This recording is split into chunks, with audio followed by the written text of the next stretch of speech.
system. The people are represented by two separate yet equally important groups: the police who investigate crime and the district attorneys who prosecute the offenders. These are their stories. Hi, I go by name of Heinz, your friendly neighbor, catch up man, and this is Source on Order. Welcome back to the show. We are now on episode 34. We are going into a new trial. That's right, we are looking at the Tennessee versus Blaise Taylor trial, which has just really finished not long ago. The verdict was rendered, I believe, on July 1st, if I'm not mistaken, 1st of July or sometime in July. I'll just put it like that because my memory is escaping me at the moment. And he was found guilty on all counts. He was charged with premeditated murder, the first degree murder of the child that Jade Benning was carrying, and he was also found guilty of second degree murder, a lesser offense, for Jade Benning, for the killing of Jade Benning. So that's how the jury basically arrived at this verdict, and it has caused quite a bit of controversy. Well, quite a couple of people disagree with it from what I could see on Twitter, where a lot of people congregate to talk about these cases, and it wasn't as settled as many people would have thought. So I thought, let me take a look at this case now that we have finished the Teacher Stoke trial coverage that we did. Let me take a look at this case. Let's see what's under the hood. Let's reconstruct this the way that we do here. Go into the key facts, key evidence. Go into the key moments of each trial, of this trial, and really pick out what the case has brought out. So, and as you guys know, for these cases, I don't ever watch the trial. I've never seen this trial, so I'm going into it blind. And also, something that you guys may or may not know, I don't watch the opening statements of this case, but of these cases. But for this particular case, I did watch the opening trial, and I'm hoping it hasn't prejudiced me, because I like to go into these cases without the lawyer's narrative. I like to construct the narrative here and see what the evidence presents cold. I'm not really much on the jury promise or anything like that, but I want to see what was the most impactful to the jury away from the lawyer's persuasion or closing arguments or opening arguments. So I don't really put much stock in the opening and closing arguments. So without further, let's get into this case, right? Let's get into the Blaise Taylor case, because on day one, a lot of witnesses gone to testify. I believe it was 7 witnesses in total, and we are gonna get into a couple of them. So I'm going to start off with the police officers that were conducting the interviews with Blaise Taylor on the day that he was in hospital. This was the 25th of February. So we're not going in linear order of the trial. Rather, I'm going to go in the order of importance, the way I see it, and choose each witnesses that fits that order of importance. So the MVP are the final witnesses that we're gonna go into, and there's 2 MVPs that I've picked for the show. But before we get there, we have to set the foundation. We have to spill the ketchup all over this entree, and before we can get the main course into this meal. So we're gonna start off with the police officers that were on the scene and were conducting the interviews with Blaise Taylor, the defendant in this case. So without further, let's get into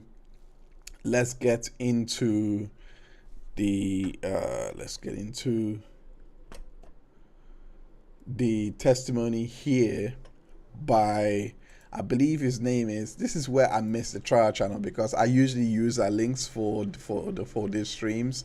I usually use her links, but But what has happened is she hasn't covered this case, so I've had to go into the court TV streams. Sorry, not court TV, Law on Crime. They're basically the same company now. Anyway, I had to go into the Law on Crime stream to dig out the footage, and the names of the witnesses are not shown. So I miss the trial channel for that, but not nonetheless. The first witness that we're going to go into is Jack Pfeiffer, and he was the police officer that was questioning Blaise Taylor on the scene. So let's listen to the body cam footage when Blaise Taylor was being questioned and being, not interrogated, because he wasn't under arrest or anything like that. He was just being questioned. So let's go into it. What's happening today? So, my girlfriend, she's obviously in the nurse or whatever. Yeah, I got that. So, I was the last one. We were together on date night. Where were you? Where? At her place. At her place, okay. Where's that? It's off Lebanon Pike. It's a new deal. She just moved there. You know the address? No, I don't know the exact address. I know how to get there. It's real easy to get there. And I know it's right behind the Burger King. So when I get to the Burger King, I know it's right behind the turn left. Okay. But it's a new deal. They're still not even finished with all the buildings there. But her buildings. I got you. But yeah, she's a apartment 107. So what happened today? So went over there. She's like, hey, got this thing planned for us. Date night, 7 o'clock. So at 7 o'clock, she cooked dinner. She had these canvases for us to paint, and all that stuff. And then get there, do all that. She made a lot of food, so one of her friends came by with her, I think, boyfriend or friend or whatever. They picked up some food, stuck around for about 5 minutes tops, and then it was just us hanging out and all that. She started not to feel well. It's kind of all blur. She wasn't feeling very good. Then I seen her, she was like throwing up, kind of shaking. So then I called my dad, and I was like, hey, I don't know what to do. He was like, call 911. Immediately, I called 911. They kind of let me do what to do, like, turn on the side, and look about the body stuff. Has she been drinking at all tonight or anything? Yeah, not alcohol. Not alcohol or anything like that. There's no alcohol. Were you guys arguing or anything like that? No argument.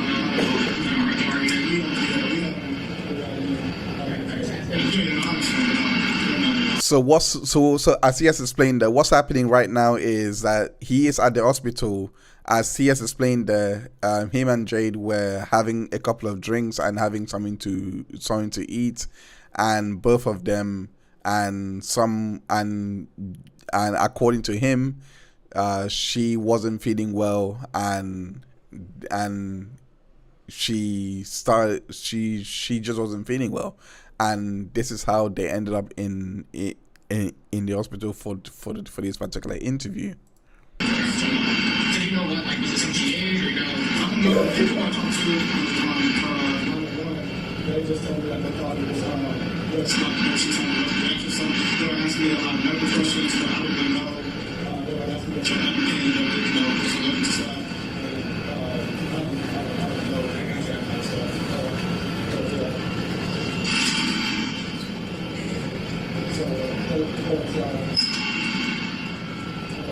I believe that's. Anything else that you remember? Besides that, it's been a year or whatever. You still live at 1903 actually now? Yes, sir.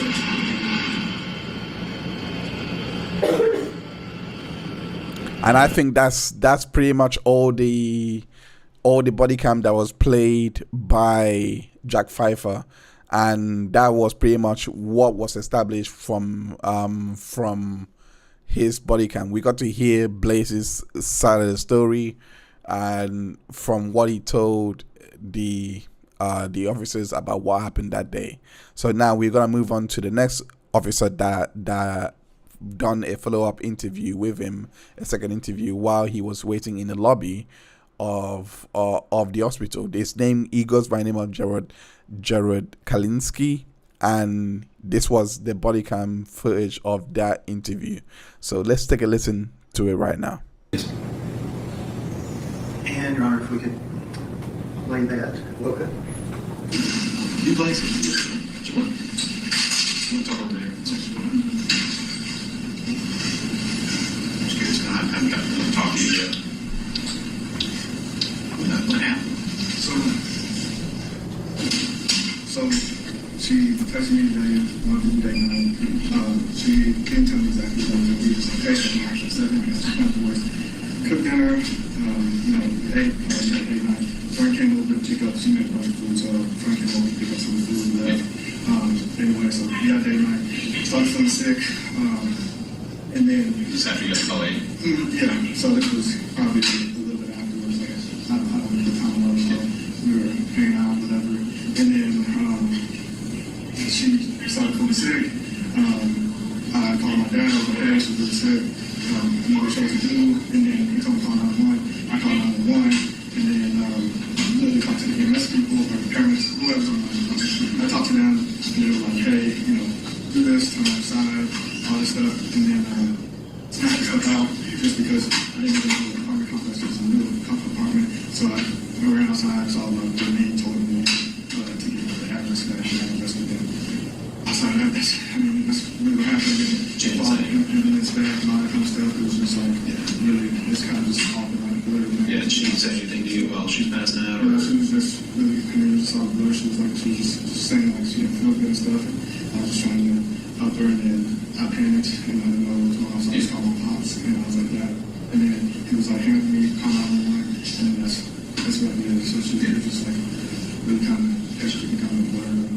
Because adrenaline's pumping and all that stuff. So it's just. The stuff between you two, nothing rocky or anything like that? No, things have been good. I mean, I've seen her the last, I think 3 days in a row.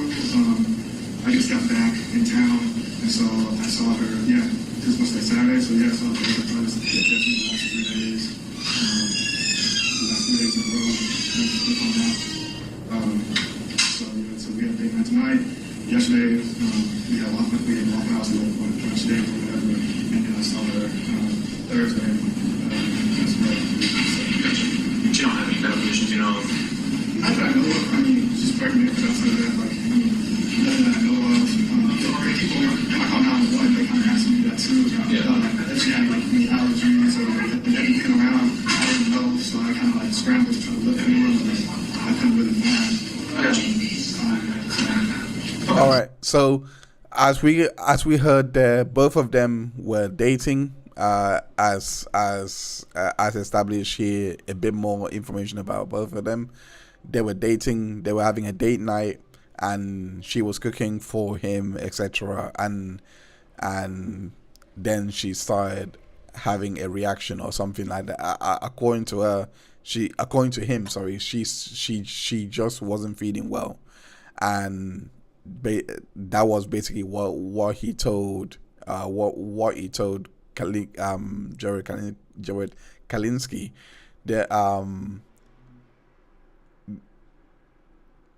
There are a couple of things missing. I don't know what, I'm having a brain fart today. There are a few things missing from these interviews, and that is what he was doing, because what has essentially happened before this is that he was actually making it very difficult for the first responders that were on the scene to get to Jade bedding. And this is where we got to learn from the first responders, from the medics that were on the scene, starting with Miss Marisol Baldwin. I actually don't know if she's a Mrs. or Miss. I have no idea. But Marisol Baldwin basically gave testimony in regards to Blaise Taylor not allowing them to get on with the with the job. If this was anything that would be impactful for the jury, this testimony would be it, because people will be wondering what is going on at this point and why wouldn't he be allowing the medics to get on with a job. Let's listen to the testimony by Marisol Baldwin. What do you mean by that he was getting in your working space? He wasn't letting us do our job. He was in our face, just trying, I don't know what he was trying to do, but we were trying to get her on our stretcher, wasn't following the commands that we were asking him. Okay. And what commands were you asking him? We usually don't want family in our working space, so we were probably telling him to step aside. And where did you find the patient? We found her in the bedroom to the right of this kitchen. She was on the bed. It looked like a comforter that she was on, and she was face down. And is that the second photo that you have? Yes. And is that what we're looking at right here? Yes. And can you describe to the jury how she was laying on the bed? She was laying horizontal, so not how you would typically sleep where the pillows are. She was towards the end of the bed, and she was on her face down. Okay. And at some point, did you roll Miss Bending over? Yes. Okay. And can you describe to the jury what you saw when you rolled Miss Bending over? We rolled her over, and we immediately noticed that she was unresponsive. She didn't respond to us flipping her over on her back, and we noticed that she had some kind of fluid around her mouth. Okay. Was that fluid any particular color? Do you recall? It was like a light pink in color. We've already kind of touched on this, but based on your experience, did it appear Miss Bending was suffering from an allergic reaction? Not fully. That wasn't. We were definitely trying to cross off multiple things that it could be, but it wasn't a typical response that we would see for an allergic reaction. And Does that Miss Bending live? Yes. that testimony is very important, because that was what Blaise Taylor was basically saying, that all of this was that's what he was basically trying to insinuate in those body cams, that it was most likely some kind of allergy or some kind of response to having bad food. That's what he felt at the time. So he was essentially in a panic because of that, because he doesn't know how to treat it and etc. So this was the testimony. That's all I wanted from this particular witness, because all she testified to was that they responded to an incident and was told by the CAD system, which was the emergency response system that they have, that this was an allergic reaction. So that's what she was responding to with the CAD system that told him that. So you can imagine that that's what the person, so whoever called 911, which we're going to get into later on, that 911 call must have triggered or must have gotten into the idea, or the person that was operating the phone anyway would have gotten the impression that this was an allergic reaction, because Baldwin testified also that they didn't see any hives or swelling or anything like that to Miss Benning, to Miss Jade Benning. So I thought that was very important to highlight as we continue on with the testimonies. The second EMT that was on the scene gave testimony as well. She goes by the name of Andrea Rose, and she gave testimony in regards to that she basically said that Blaise Taylor kept saying that she, being Jade Benning, that the victim in this case, was eating bad food and was continually getting in the way of them giving help to the victim. So let's listen to the testimony and hear what Andrea Rose has to say. Do you see that bell in the courtroom today? I do. Okay. could you point him out and describe something he's wearing for the court, please? Yep, he's right over there wearing a blue suit and a white shirt. Your Honor, if the record can reflect her identification of Mr. Taylor. Okay. And Ms. Rose, do you recall what Mr. Taylor's demeanor was like on that 25th? Yes, he was very frantic. Okay, what do you mean by that? He was very anxious.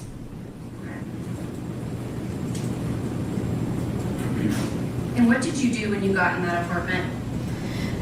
First thing, we went to Miss Benning, and we turned her over. What are we looking at right here?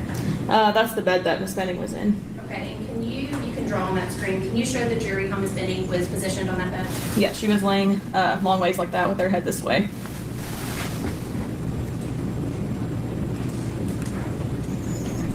And right here, what am I circling? That's where she had vomited. Okay. And what did that look like? It was like a pink frothy sputum. Okay. And were you trying to get any medical information from Mr. Taylor? Yes. Did he give you anything? He just told us that she was pregnant, and he couldn't tell me how far along she was, nothing, no medical history, anything like that. Okay. Was he saying anything while you were in the apartment? Yes, he did say that she ate bad food. That's what he kept telling us. And was the scene considered safe? Initially, yes, but by the time we tried doing patient care, no. Okay. And what do you mean by try to do patient care? We tried to assess the patient. Like I said, we tried rolling her over, and he would not allow us to. He just kept being very handsy with the patient and not allowing us to properly take care of the patient. Did you perform CPR, Ms. Benning, inside the apartment? I did not. Why? Because the scene was not safe. So for the patient's well-being, it was better off just to get her to the truck. We call it load and go. But the scene's not safe. That's what we do. This is all I'm thinking of, because if there was anything that would decide someone's guilt, it might be the fact that he's getting in the way of first responders trying to give life-saving measures to life-saving help, or provide life-saving measures to the victim. And that is something that is at the back of my mind as one of the things that could have made the jury believe that he really did this, that he possibly did this. I'm still on day 1 and 2, so I'm still on Nigeria Jackson's testimony. I haven't finished it, so we're not gonna cover it today.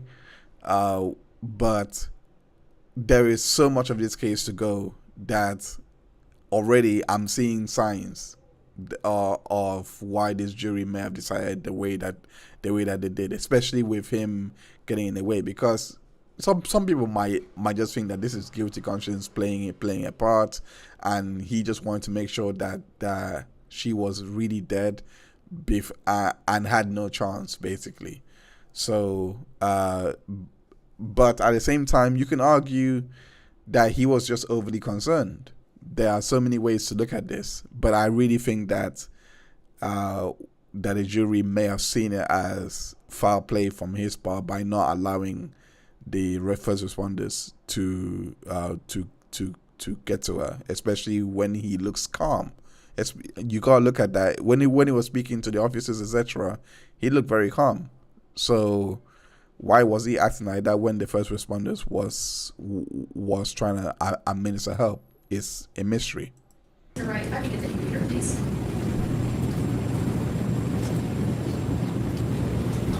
And Ms. Rose, when you rolled Ms. Benning over, can you describe to the jury what her condition was like? She was unresponsive, no pulse, was limp.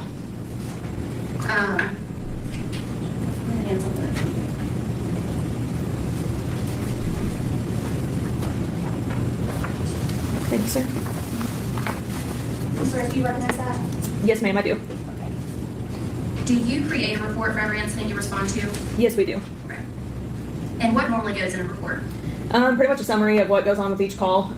Basically, we just put what medic unit we were in, saying that we were dispatched to what address, what type of call it was, and then what kind of interventions we do while we're there. And then we just put that we took the patient to the hospital, and then we put that we got a signature, or that we gave a report to the oncoming crew at the hospital, and basically just get signatures from them, and we make sure we put that in here just so it's clear. And then once we get the signatures, that patient care is transferred over. Okay, and did it appear to you that Ms. Benning was suffering from an allergic reaction? No, it did not. Okay, can you tell the jury why not? Allergic reaction usually they have symptoms such as like a swelling tongue, like a closed airway, hives, itching, and Ms. Benning did not have any of that. There you go. No What are we allergic looking at on this reaction. first page of the EMT report? So the top part, I guess the very top part is the patient's name, the address, age, birthday, and then the big paragraph is a summary of the call. And then after that, any medications, allergies, food allergies, anything like that, which I was unable to get. And then after that, the top part of this one is what heart rhythm that the patient was in. Again, she was in cardiac arrest. So once we got on the monitor, it showed PEA. That's what I have there. What is PEA? Pulseless electrical activity. Did you ever try to use the paddles on Miss Benning? They were placed, but we never got to use them Why not? because we do not shock PEA. And why is that? It just doesn't do anything for the heart. The best thing to do would be epi, which we did. I'm gonna jump down to this. What are we looking at right now? All the 0 over 0 is the blood pressure, so she never had a blood pressure, and all the zeros to the right is her pulse. She never had a pulse at all. And can you walk the jury through what the procedures were you did once you got to Miss Benning to try to save her life? Yeah, so like I said, when we got to her, we realized that she didn't have a pulse, she wasn't breathing, so we got her loaded to the truck, which is where we actually started the CPR, and then we did the IV, so we could give her drugs through the IV, such as epi and Narcan, and then we gave her oxygen, put her on the cardiac monitor, and we intubated her with an eye-gel, so that way we can breathe for her since she wasn't breathing for herself. Okay, and what You gotta think about that. She wasn't breathing for herself, and she also wasn't having a pulse. It sounds like this girl was dead on arrival. Like it just seems like she was already dead before she could receive further help at the hospital, which is unfortunate. did epi do for Miss Benning? It tries to excite the heart, get the heart pumping again. And what about Narcan? Narcan is for to see if we can reverse any side effects of opioids. Did Miss Benning respond to the epi or the Narcan? No, she did not for us anyway. And once you got Miss Benning in the truck, do you recall seeing anyone else? On scene, yes, once we got on the truck, we saw a female. Can you describe to the jury what that female demeanor was like? Yeah, she was very upset, very scared, was very concerned about Miss Benning, asking if she was going to be okay, asking what was wrong with her. She eventually tried getting in the truck too, but we told her we can't have her in there. And so yeah, she was very, very concerned.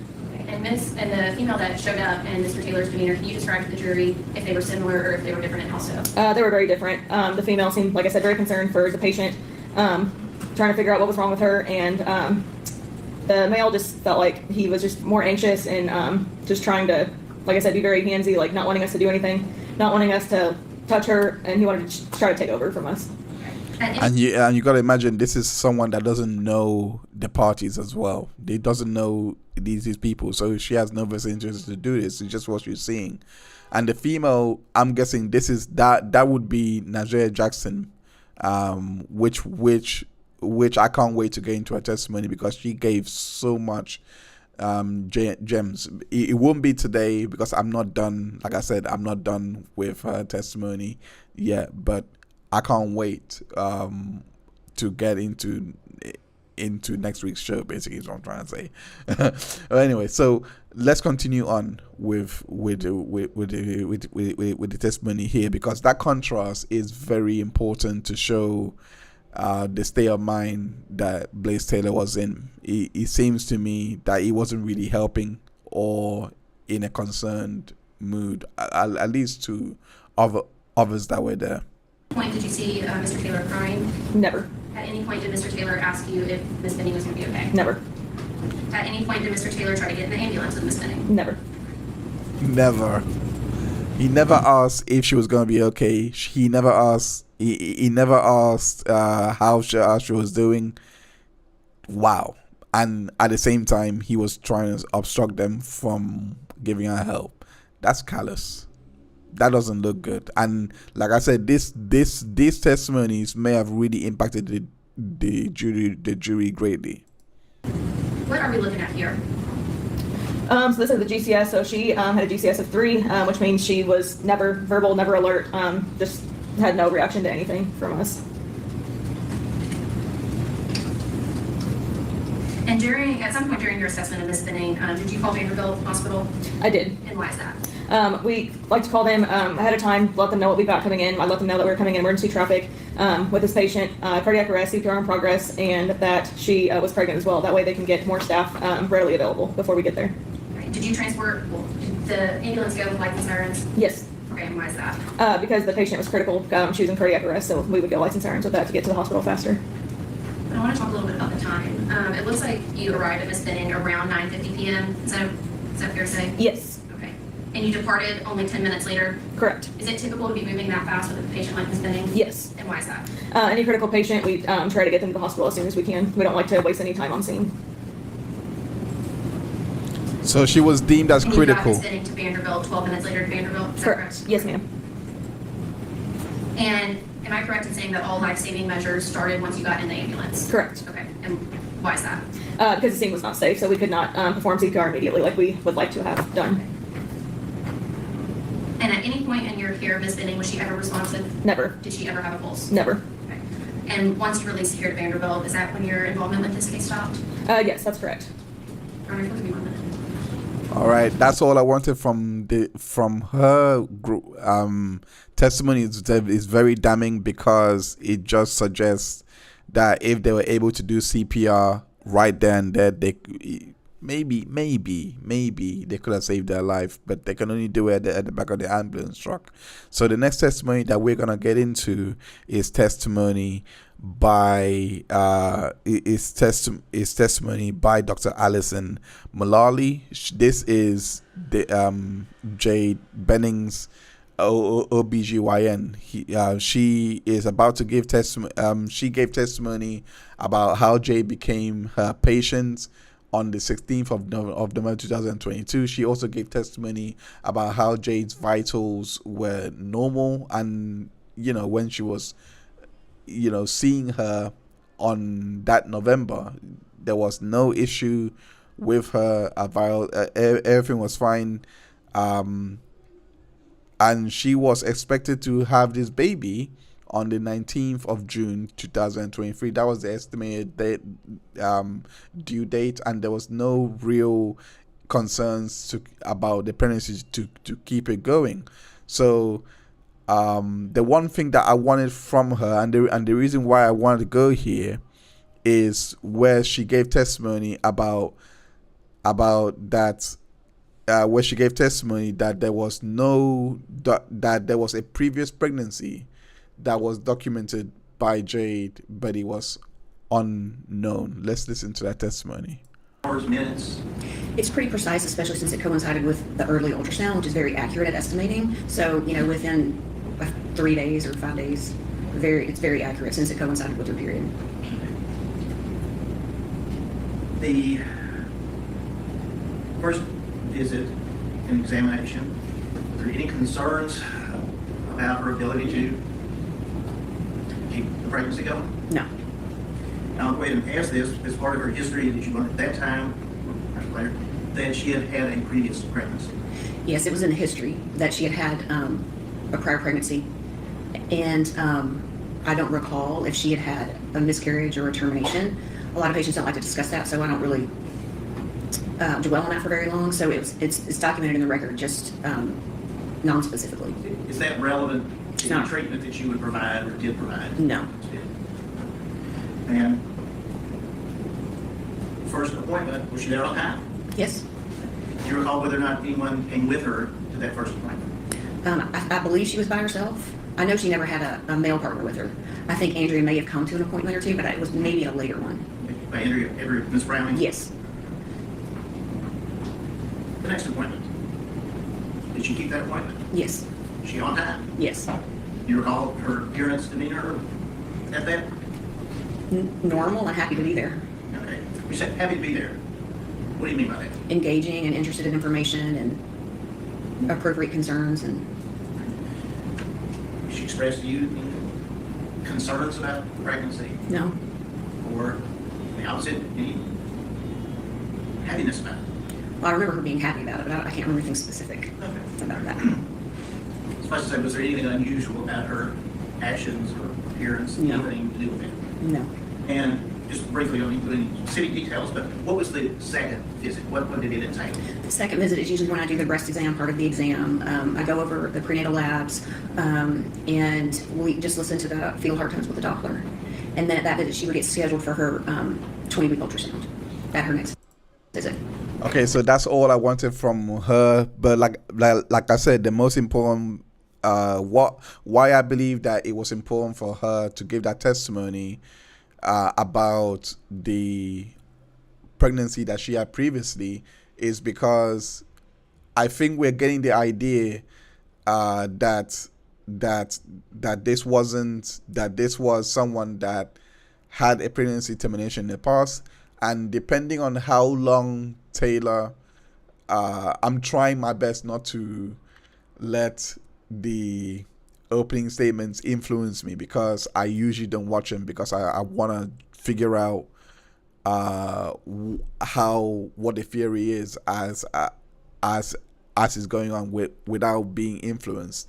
But I think why that testimony was given was to show that Jade Benning had a previous pregnancy, and most likely Blaise Taylor knew about that pregnancy and was probably even supportive of that previous pregnancy that was not known to have been a miscarriage, not known to have been aborted, etc. But nonetheless, this pregnancy was healthy. She was described by Dr. Alison Mulally as healthy. She wasn't doing drugs at the time or having alcohol, etc. Etc. when he saw her. Now, on cross-examination, they did get into the evidence that Jade was taking Adderall as well as mushrooms, and was also drinking before the pregnancy. That is something that she did not know. But I don't know how important that information is, because if she's not doing it during the pregnancy, then what difference does it make? Nonetheless, let's continue on, because the next testimony that we're going to get into is testimony by Andrea Browning, who was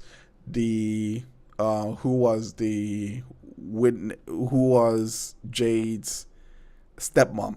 She went to the OBGYN with Jade and was basically testifying that Jade did not have anything to drink since New Year's Eve. So you gotta imagine she had now went to the OBGYN and she didn't have anything to, and after the OBGYN she didn't drink anything on New Year's Eve, according to Andrea Browning. And she also testified that Jade had a camera by the stove, so near the stove. And I thought I'll record that because I think that might become something pertinent later on, who knows. But anyway, the part that I wanted from this particular testimony is where she testified about Jade's state of mind, about how she was having this baby, how she was feeling when she learned that she was going to be having a child. Let's take a listen. Just checking the anatomy and finding out If it was a girl or a boy. the gender, yes. And you were with her at that appointment? Correct. Was anyone else there? No. And did she find out on that day? Yeah. And what was she having? A girl. Was there anything else that came up during that sonogram? Yeah, I don't really remember all the specifics, but just some further testing where they were just going to check everything out, make sure everything was okay. And did Jade have to go back for testing and another appointment? Yeah. And do you remember if you went to either of those with her? I can't really recall.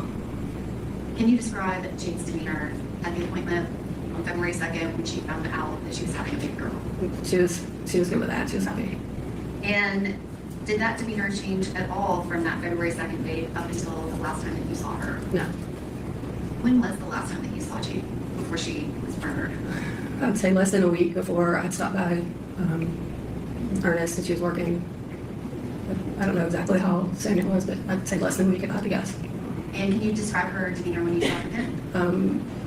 She was great, just busy working. She's a hard worker. She always was doing what she was supposed to do. She was popping over to say hey and back into the kitchen.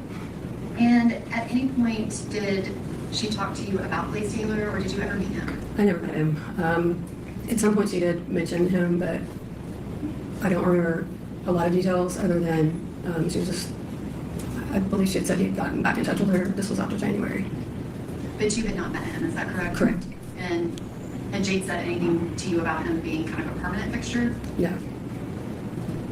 Can you describe, Ms. Browning, how were you notified about what happened on February 25th? Okay, so before we go into how she was notified about what happened on 25th, I think it's important to pause here and just note that she testified there that Jade got back in touch, not Jade, sorry, that Blaise Taylor got back in touch, the defendants got back in touch with, well, yeah, it was Jade, what I'm saying. Anyway, brain fart. That Jade got back in touch with Blaise Taylor, and they both rekindled this, because we got to remember they were both having a date night. As he said on the body cam, they were both having a date night. So with this testimony, we get the idea that they had a moment of separation, and then they got back together. Why they had that separation is what we don't know yet. There's still, I think this was an 8-day trial, so there's still enough time to learn about that. I have no idea why they would have had that separation, but they rekindled based on what Andrea Browning, who is Jay's stepmom, had basically testified to. Let's continue on with her testimony. I was asleep and I had a bunch of missed calls, and then I figured out that she was on the way to the hospital or at the hospital, and I just jumped out of bed and drove to Nashville. And when you got to the hospital, can you describe who was there and what was going on?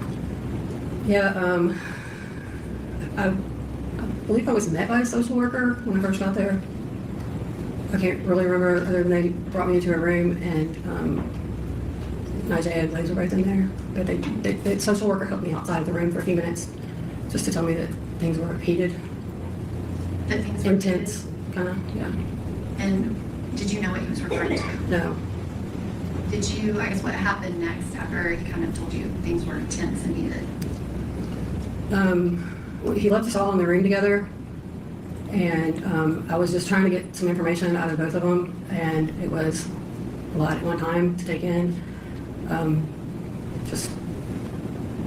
So I ended up asking, just to speak to Nigel, because I knew that was Jade's best friend. Do you remember anything that Blaise Taylor said? Not specifically. He didn't say much. Can you describe his demeanor? Quiet. Did you see him cry at any point? No.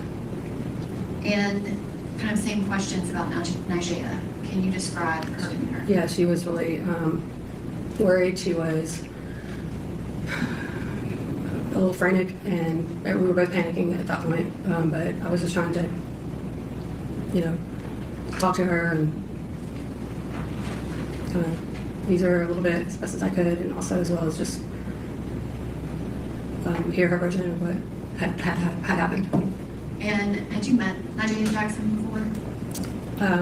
I knew that she was Jay's best friend, but we had tried to link up, and we didn't link up at that point. I think I might have when they were really little, but not since she had been living in Nashville. I hadn't seen her. We missed each other on a couple of dates, but yeah. But you were aware of who she was? For sure. And her relationship with Jay? Absolutely.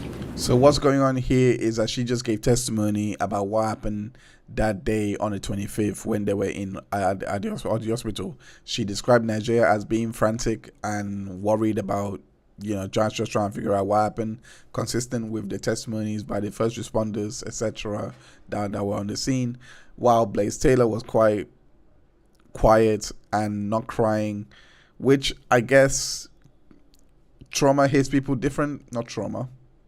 Grief, I don't know what word to use here. It hits people differently. So people are going to react to adversity differently. So that's the only benefit of the doubt that I'll give him. I'm not really placing much credence into, much weight into how he was reacting.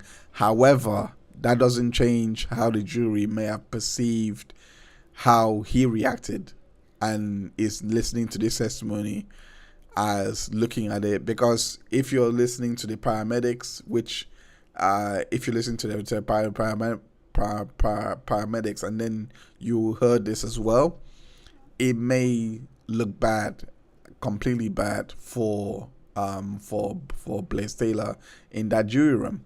All right, let's continue on with her testimony. And did she tell you everything that she knew about what had happened that night? Yes. And did she specifically tell you about things she heard Jade say? Yes. And were you there? Was she telling other people at the hospital as well? No, it was just me and her at that point. Do you remember specifically everything that she said? I don't. Do you remember generally? I do remember that she was saying that she was talking like. You care to be heard on the objection? I'll suspend the objection. Thank you, Your Honor. She did tell you specific statements, is that right? Yeah. And after she told you that, can you describe what happened next?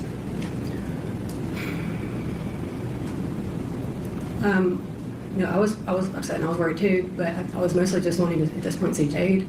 I don't really remember all of the interaction and the contact, but Najee and I weren't together for too very long before I was allowed to go back in to where Jade was so I didn't get to have any thorough conversations really with Najee, but I do remember her saying that. And I'm not asking you specifically what she said. Okay. But she did tell you. Yeah. Can you describe when they took you back to see Jade? It was the worst thing I've ever seen. I don't know how to describe it. She had tubes in her mouth. She was shaking. The nurses seemed very worried, or like they were trying to kind of comfort me, but Jade it wasn't Jade, you know. Did they let you stay in the room for very long? Yeah, it seemed like it. I don't know how long it was, but they were going to be moving her, so I was with her as long as I could be before they moved her. And you said that she was shaking. Can you kind of describe that? Was she conscious? No. Did the shaking, did it appear to be involuntary? Yes. And can you describe that night, did other people show up at the hospital? Yeah, some of the people that she worked with showed up. People that she was friends with that were worried about her as well. Do you remember their names specifically? Yeah, Lauren and a girl that I forgot her name, but her name, she has a nickname that I can remember, but I don't remember her. But Natalie, I think is her real name. And at any point, did you ask them to do anything related to Jade in her apartment? No, did I ask? We were just concerned about being unsecured. I don't recall asking them to do anything specifically. We were trying to find out what we should do because she needed her identification. I believe there was a candle burning in the apartment. We were worried about Jade's belongings and her having access to the things that she needed. And at some point, did Natalie and Lauren leave the hospital and then come back? Yes. Or I don't know if they came back or not. I don't remember all that. Okay. Did you ever receive anything of Jade's? Me personally, no. And did you have any other? If I did, I don't recall. So it's been a while. And it was a high stress, and I don't really remember all the details of that. Absolutely. Did you see Blaise Taylor again from that first interaction when he was in the room with Najee? No, I saw him in the hall briefly, but that was it. Did he say anything to you? No. And at that point, can you describe his demeanor? How was he acting?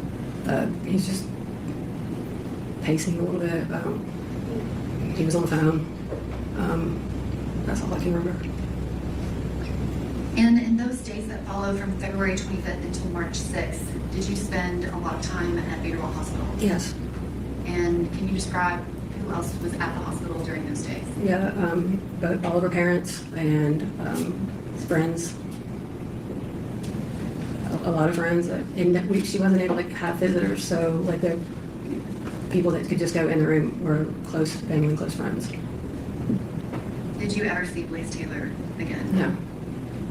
And since that night of February 25th, those days when Jade was in the hospital, did you see Najee Jackson? Yes.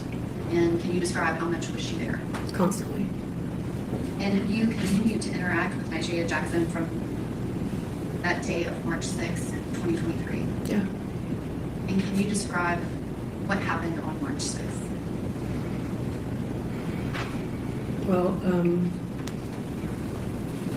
we had brought her some cupcakes and some balloons and some flowers, and because that's her birthday. And close family and close friends were there in a room the entire day until they took the machine. And you said that you've continued to talk to Ms. Jackson since that day Yeah. when Jade was taken on life support. Yeah. Do you have any reason to believe that Ms. Jackson would harm Jade? No.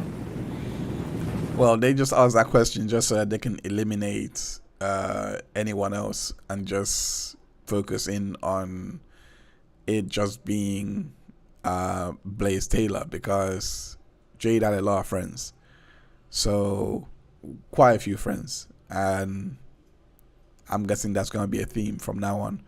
But that's important to know, because what she just testified to is because on the 6th of March was when the life support or the machine was basically turned off and Jade officially was dead at that point. You gotta imagine that's just intense, because she was on life support for 7 days straight. Well, 7 days? Is it 7 days? I think around 9 days or something. 7 to 9 days, I would estimate that. So that was all I wanted from Andrea Browning. Then the next witness that we're gonna lay the foundation with, it goes by the name of Keontae Jones, and this was this is a friend of Nigeria Jackson. I'm not sure if they were dating. I thought they were dating at a trial, but I'm not sure. But this was a friend of Nigeria Jackson that was at the house with Jade when with Jade, Blaise, when they were making the food. He visited them. He's at the university studying to become a dentist. He also only met Jade through Nigeria Jackson, and that's it. So he doesn't know Jade at all, and he doesn't also know Blaise either. He only learned about Blaise through Nigeria Jackson as well.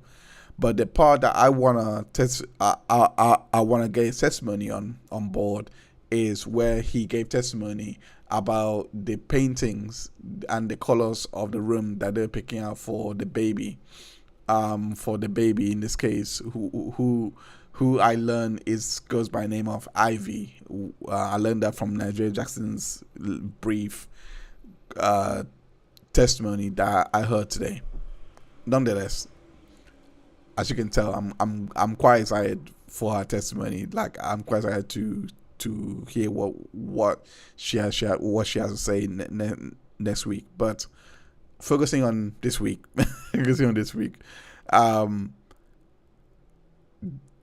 Jones gave testimony about the paintings that were supposed to be for the baby's room, and there was something that he gave testimony in regards to the fact that Blaise made a comment about the painting that he wanted the color that he wanted to paint. Let's listen to that testimony. Just to himself. And he told us about cooking and there being food prepared, and was that for you to tactically summon it? Yes. Were there any indications of anything else that was happening in the apartment? As far as what, can you clarify that? Just have food. Did you see anything else that indicated that there was any activity that they were going to be engaged in? Yeah, at that time there were like some canvases out, and when further questions were asked, it was told that they were going to be having like a paint night.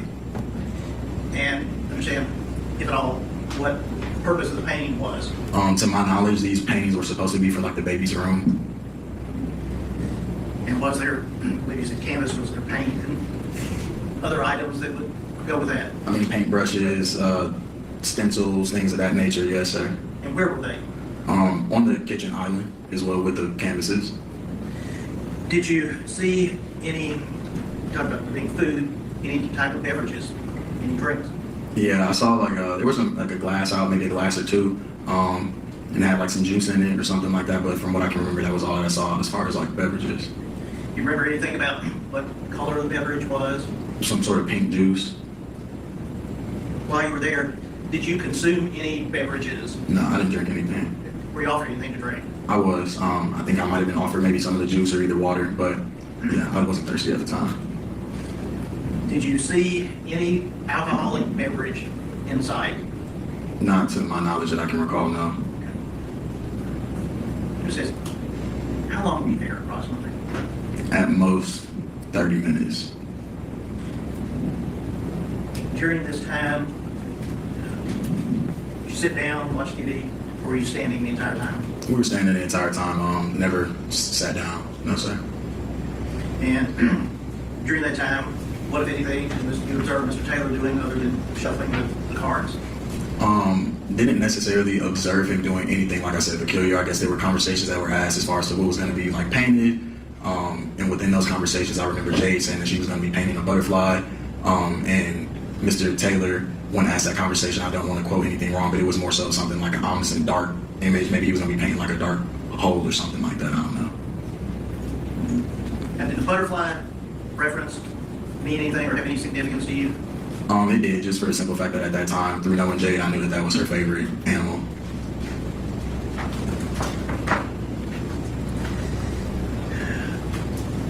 There, the small talk, the catching up. Did you and Ms. Jackson at some point leave the apartment? Yeah, we leave after about, like I said, about 30 minutes, 40 minutes most. We were not there for a long time. And then, yes, after we had our conversation, got the food plated and everything, we left.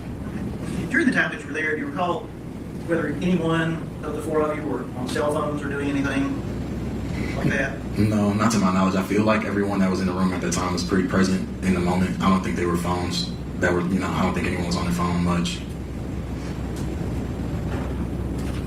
You and Ms. Jackson leave.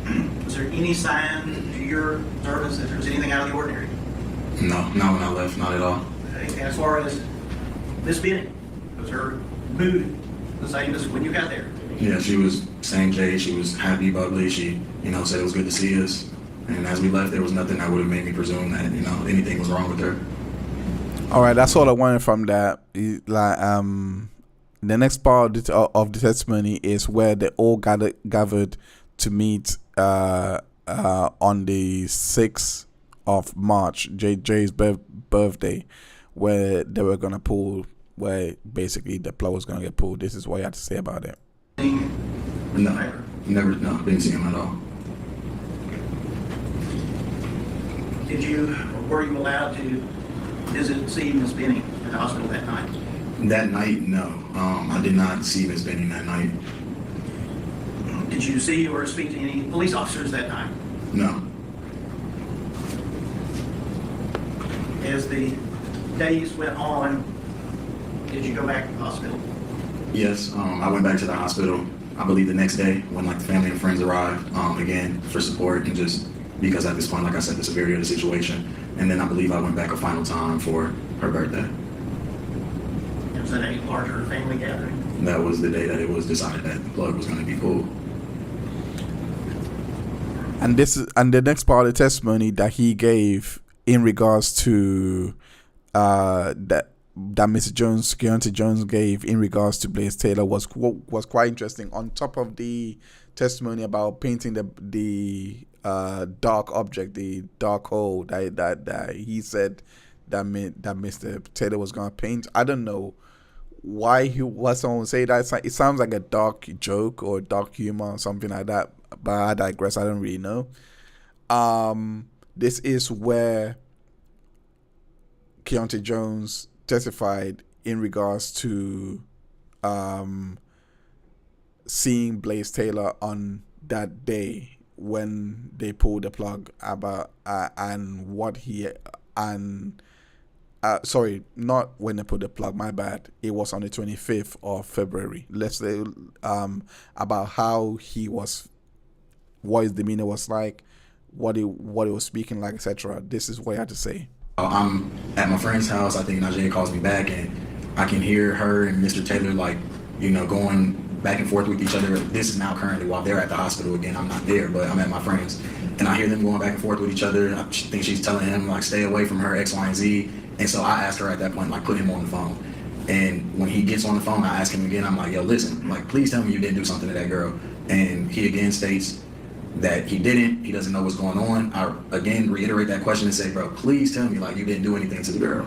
And again, his word is that he doesn't know what's going on. He didn't do anything. He didn't do anything to her. He swears on it. And what was his tone or demeanor?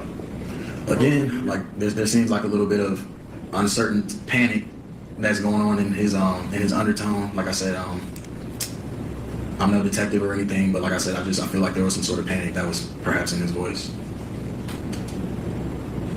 And is that the extent in the final conversation that you had with Mr. Taylor? That would have been the last time I spoke with him, yes, sir.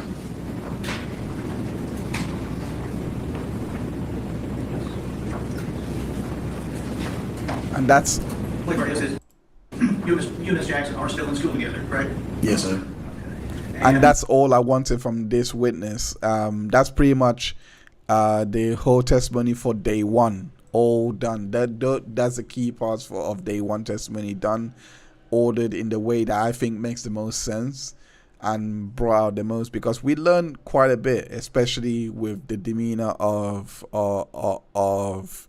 especially with the demeanor of Blaise Taylor and everyone else there, and how everyone was basically doing, what Jay Bedding's state of mind would have been like. Now we're gonna move on to day two. This is where our MVPs are in. So there was no MVP for day one, just everything's on day two, and this is where we got to learn more about Jay Bedding and her state and how she was. We are going to listen first to the 911 call. So if you are enjoying this show so far, make sure you hit that like button. It would really help us out with the YouTube algorithm. We are live every Sunday from 4 p.m. Streaming these trials. We are covering currently on season 3 with the Blaise Taylor coverage. This is season 3 with the Blaise Taylor coverage. I cannot wait to continue on with this. So let's continue on with the testimony that we have right here with the 911 call that was placed by Blaise Taylor. Let's take a listen. February 25. And that is something that we have to remember. He was the one that placed the 911 call. He was the only one that placed it. No one else did. So that is something that has to be remembered when examining this case further. 2023, 21:38 and 58 seconds. What is the location of your emergency? I'm not sure if I'm down. I'm at a friend's house. My sister's having an electric reaction. Let's see, I guess I'll go if there's no way to find her. I don't know. It's an apartment complex. Is there a mail with her? With the account, I'm looking around. I'm looking around. I don't know what's going on. I think she just passed out. Give me a second. Are you on Donaldson or are you on Lebanon here? Lebanon? Yeah, Lebanon. It's apartment 107. What is it? Is it 1540 Lebanon Place? I don't know. It's not Burger King. I do know that. Let me look. I'm going to find the building to get the condo slash apartment. Yeah, sometimes the name of another one. Okay, is there Napo in the corner there, sir? Is there a what? Is Napo in the corner? I'm not sure. I passed it. I'm going to... the Ontario, 1522-1550 Lebanon Heights, the Ontario. 1522? Yes. The Ontario, 1522-1550 Lebanon Heights. So the Ontario 1522, she's in apartment 107, and she's not been overdosed, is that correct? I don't know. I think she's having a reaction. We were getting cookies and painting, and she said she wasn't feeling good, and I went back to the room to check on her. No, and what's the get me disconnected while you're up there? What's the callback number? Get me disconnected. This number right here. Is it 8 number 5738? Yes. Okay, how old is she? 23, 24. Okay, is she awake right now? Yes. And you think she's got an allergic reaction to food? I don't know. We got to in the hospital. I don't know what she's done. If she's done anything today or anything, but everything was fine. And then I don't know what's happening. We got sticks around her mouth and she's shaking. So you think possibly reaction to not enough food, is that right? I think so, I don't know. Okay. I don't think she's allergic to anything, I don't know. Okay, she is or not. It could be due to an allergic reaction. So are you next door, that next door is cancer? Yeah. Okay, does she appear to be breathing normally? Yeah. Okay, does she have any difficulty swallowing? I don't know. I'm not a doctor. Okay. Is she awake? Any questions? Yeah, she's awake. Okay. So can you just gently roll her onto her side right now? Yeah, she's on the side. Okay.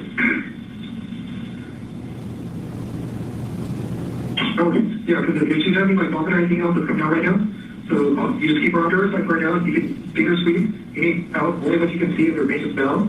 Okay. And you can wipe her mouth. Okay. Hello, sir. Hello? Yeah, I'm in the top. Oh, I'm in the top. Okay. Can you ask, is she able to answer if she's having difficulty swallowing or feeling any swelling in her lips or her throat or face, anything like that? No. Okay, she's looking for some. I think one of our friends is on the way. Okay. I don't know what to do. Oh, is there anything else I should be doing? Okay, and then does she have an EpiPen? Do you have EpiPen? Do you have EpiPen? I don't think so. I don't think so. She's not responding. Okay, today, and what is it? So other than her just feeling kind of weak and passing out, does she have any other symptoms right now? No, she's pretty relaxed and laying on the side. Okay, does she appear to have any rash or eyes anywhere on her body that you can see? Not that I can see. I don't see anything on her legs or on her arms, so she looks fine. Okay. And does her condition look to be any worse? I don't think so. I don't really know how to tell. Okay, no, it's just like because if she's ever looked at reaction, what types of rash eyes, it'll be redness, her dental mask getting any worse, or breathing. Yeah, I don't know what's going on. Okay. Alright, so we already help on the way. So just okay. So like, I just stay on the line, or what do I do? So I'm just gonna give you the instructions. So do you need me to stay on the line with you until the paramedics arrive, sir? Well, is there anything else I have to be doing? I don't think there's nothing else. Yeah, so I don't know. Yeah, but so right now, because she's awake and we're grabbing, she's moving air freely. She's not struggling to breathe, or wheezing, or gumming, or anything like that. No, but looks like she's blowing up some. Okay. Yeah, so you can go right for now. Okay, I guess. Okay. Yeah, she's really moving air? Does what? Does it look like she's really moving air? Yeah, she's breathing, yeah. Okay, so we're just going to keep her on her left side right now. We're just trying to keep her super comfortable right there, okay? Okay. Alright, so just for right now, nothing for her to eat or drink. Just keep her in a comfortable position right now. Just have her medication there with paramedics if she has any with her. Make sure you know I don't know if she has any medication, to be honest. No, it's okay, sir. And then just be at the door, let's park it in. And if you look around and see those people now, I just want to make sure that the building that they're describing has two separate addresses. I want to make sure they're describing. I don't think she has any, she got a mailbox. But it's not like it's an apartment, so it's not, I think it's more of a PO box. I don't know if she keeps her mail. I don't know if she's on it. I'm not sure. Are you in the, because it looks like based on what you're describing, are you in the main large building or the smaller one? I would guess the main larger one. I mean, there's multiple floors, multiple doors. Okay, because it looks like on the map I'm looking at, it looks like 1540 is for the large building, and 1522 or 1532 is the small ones that are right next to the street. You're in the big one? Yeah, I think so, yeah. Okay, 54.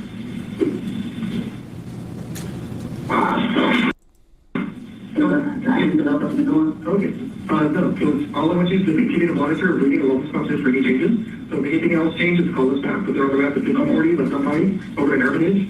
And so she's in apartment 107, cross street to Spence, on Cliff Way, in Spence Lane, at the Ontario, okay?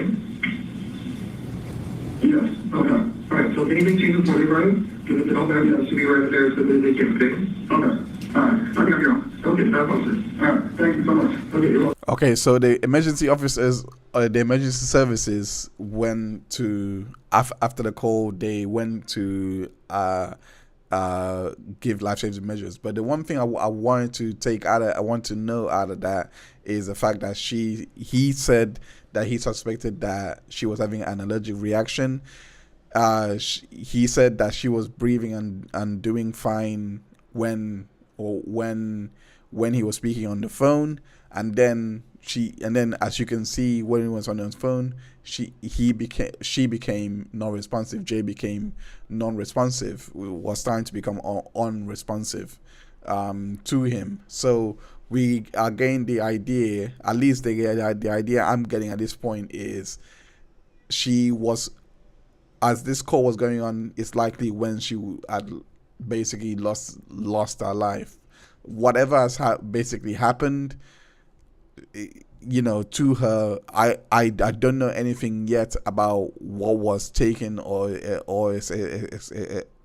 etc. No evidence has come in yet to show what could have caused the whole ordeal. But yeah, so far is the only thing that I'm getting in my head is just that she's dead at this point.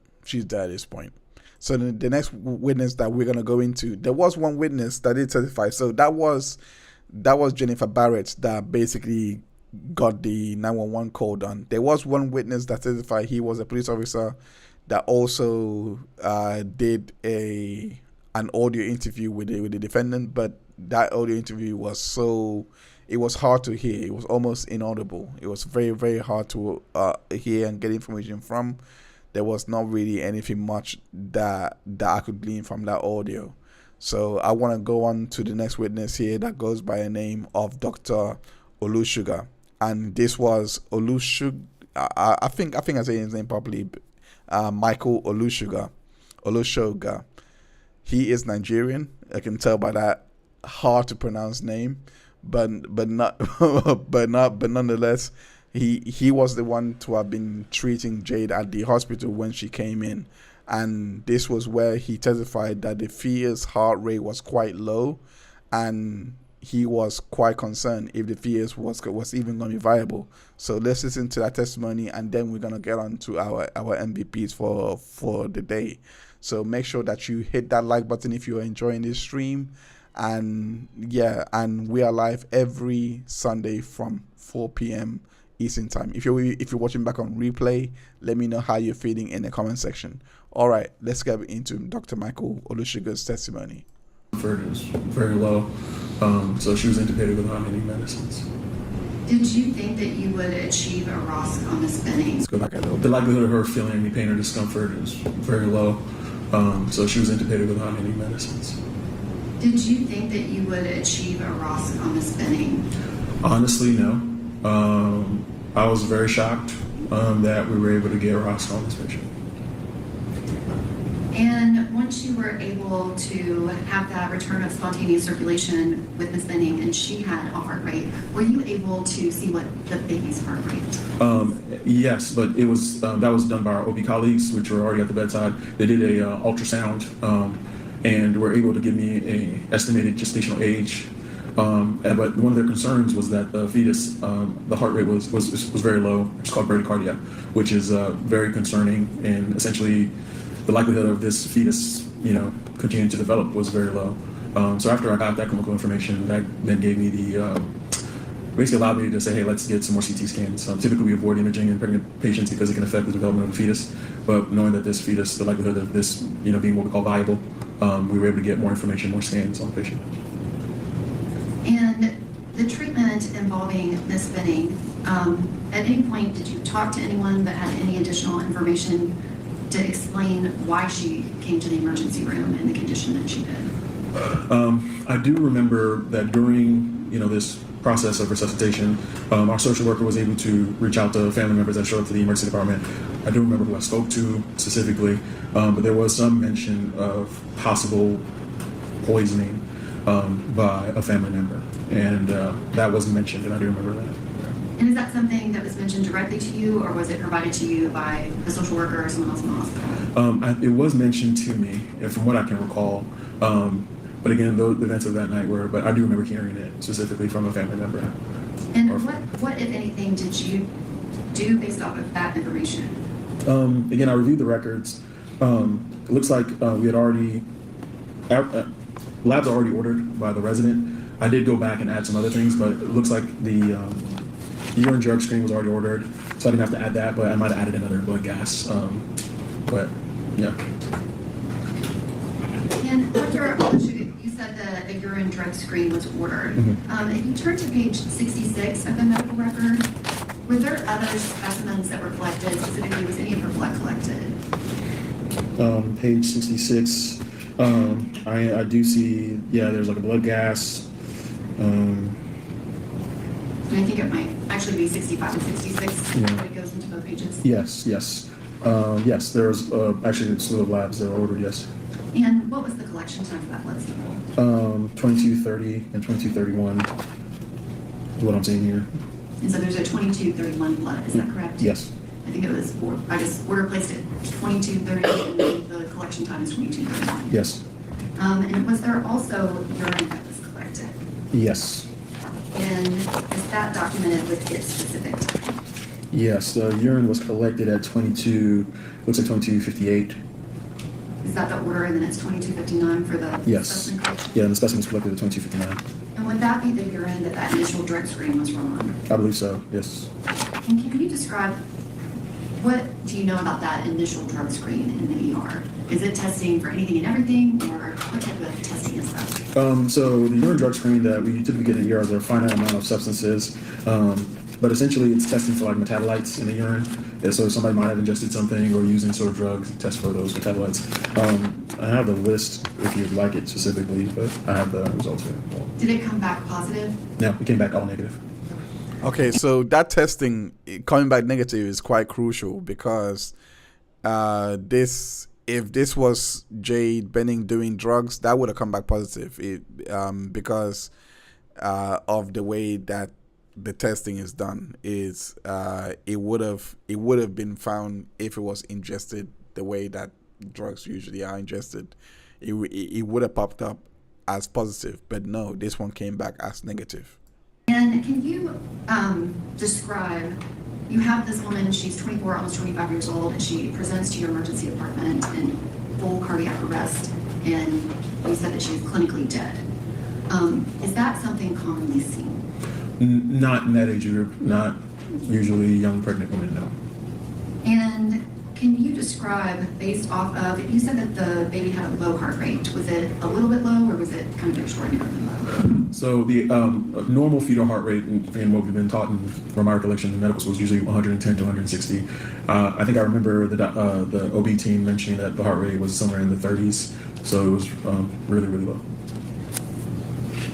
And have you ever treated a patient that came in under these circumstances where it's a young woman that's pregnant, healthy, full cardiac arrest, and people are saying she's been poisoned? Not in my career, no.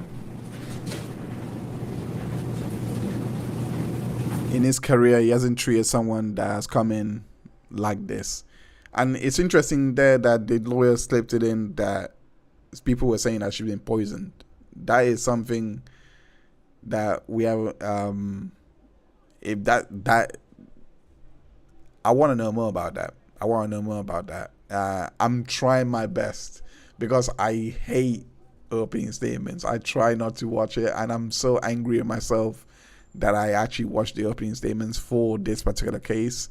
It's kind of tainted it a little bit, but hopefully this is not going to be a repeat on this show, because I want to build source in order to not be influenced by the lawyer's narrative. I want to get the narrative just from the evidence.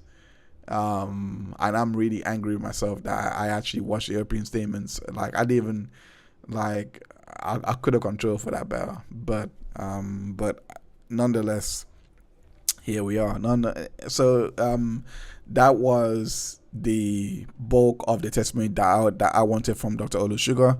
There was a testimony that was given by the defense, by Olusuga on cross-examination, where he testified in regards to the C-section, and this goes into the first-degree murder charge, right?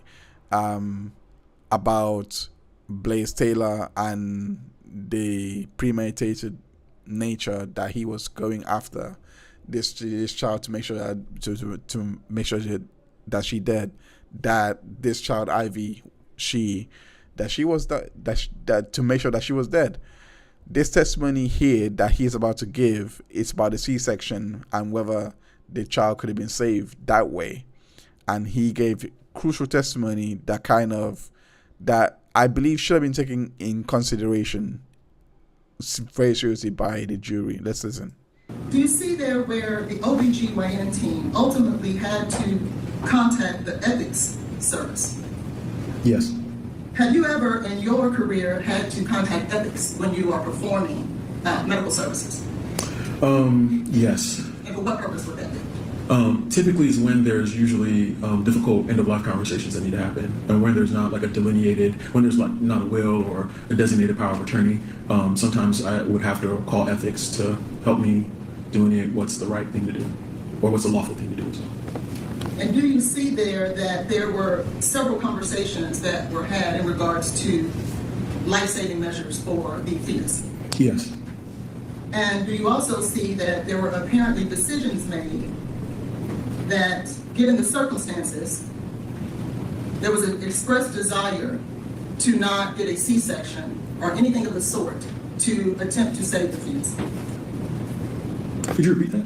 Yes. Do you see in the document and the record here that there was a decision made by the next of kin or the representative for Ms. Benning for there not to be any life-saving measures for the fetus?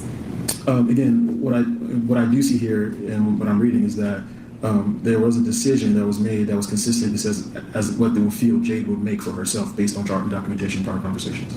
That's what I'm saying here. And that's the reason why the decision made. But my question was, do you see that there was a decision made? Yeah, I mean, it seems that what I do see is that there was a conversation here with the provider, with the family about a possible decision to do a C-section, and it looks like they chose not to. That's what I'm saying here. And then you see then that as a result of that, VUNC contacted clinical ethics services. I couldn't say as a result of, but I do see in this documentation here that there was a discussion that was had with ethics. I can't say that was because of that. I can't make that connection myself. So what's basically happening right now is that the family could have saved the child by having a C-section done. The child could have been saved that way, but they chose not to have the C-section.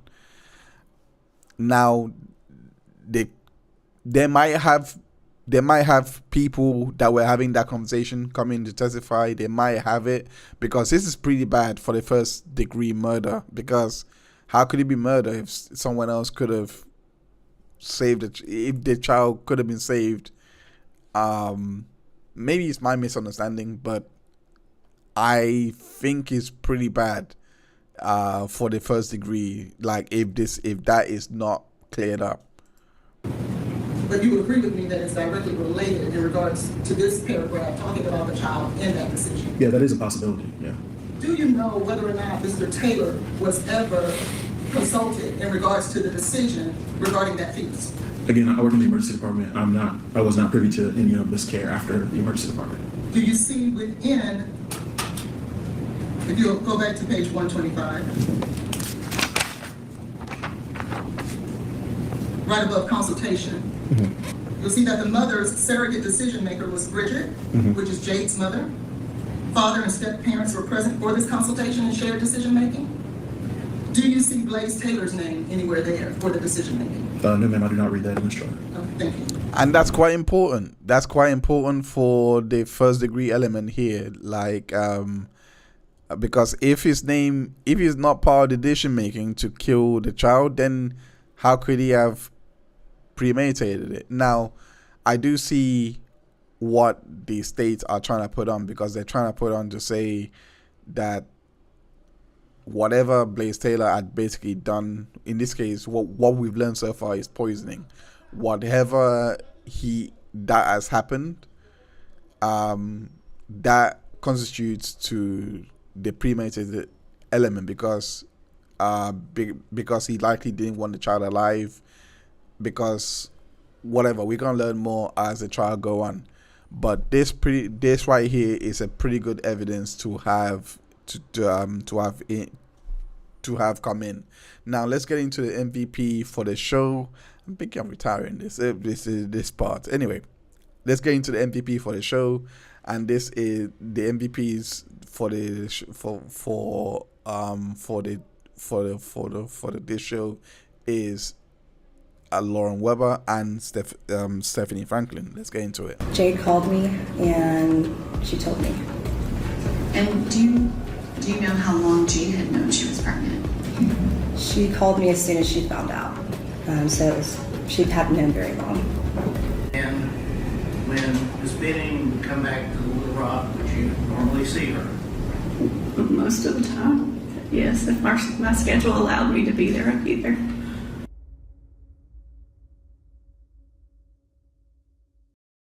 So we're now going to get into testimonies by Lauren Weber, who is the friend of Jade Benning, and also Stephanie Franklin, who is the family friend of Jade Benning. Basically, grew up with her, and spend the formative years. Basically raised Jade. So we are going to hear everything that both these ladies have to say in regards to Jade Benning and their relationship with Blaise Taylor. So without further, let's get into the testimony that was given by Lauren Weber, because she gave testimony in regards to the fact that Jade called her and told her that she was pregnant, and that's how she found out that she was pregnant. So let's listen to the testimony where Weber testified that she knew that Jade would drink frequently, but she wouldn't get drunk. Let's go to her testimony right now. Okay, here we go. How did you learn about that? Jade called me and she told me. And do you know how long Jade had known she was pregnant? She called me as soon as she found out. She hadn't been very long. And I want to ask a couple of questions about before that day. So before the day that she found out she was pregnant, did you know Jade to drink alcohol? Occasionally, yes. Did you know her to ever get drunk? Occasionally, yes. Is she someone that you knew to drink every day excessively? Absolutely not. Did you know her to do any other types of substances? Yes. And what did you know her to do? Smoke marijuana. Did you know her to do cocaine ever? No. Are you sure about that? 100% sure. And can you describe, after that day that she told you she was pregnant, did Jade's behavior change in any way? It did. Did you ever see her drink again? I did not. Did you ever see her or even hear about her smoking marijuana again? No, ma'am. And did you have any knowledge of if Jade would connect people with someone to get drugs for them, but not for herself? Yes. And was that other people in the restaurant? Yes. Can you describe kind of those weeks after she found out she was pregnant? Obviously, the day of might have been shocking, but can you describe her demeanor kind of in those next few weeks in November? She just knew what was ahead of her, and she was turned over. She was positive. She was going home after work. She was getting her apartment ready. She just wanted to be a mom, and she was ready to be a mom, and was still the amazing person that she's always been. But she definitely, I'll see you later, I'm not going anywhere with you guys. Like, she didn't do anything that she shouldn't have been doing while she was pregnant. And did you ever go to her apartment that she was living in kind of at the end of 2022? Yes. And did you ever go to the new apartment that she moved to in 2023? Once, yes. And did you talk to her about the things that she was doing to plan for the baby? Yes, ma'am. Can you describe, after she told you she was pregnant, did you hear her talk about Blaise Taylor or see him in that kind of November, December timeframe?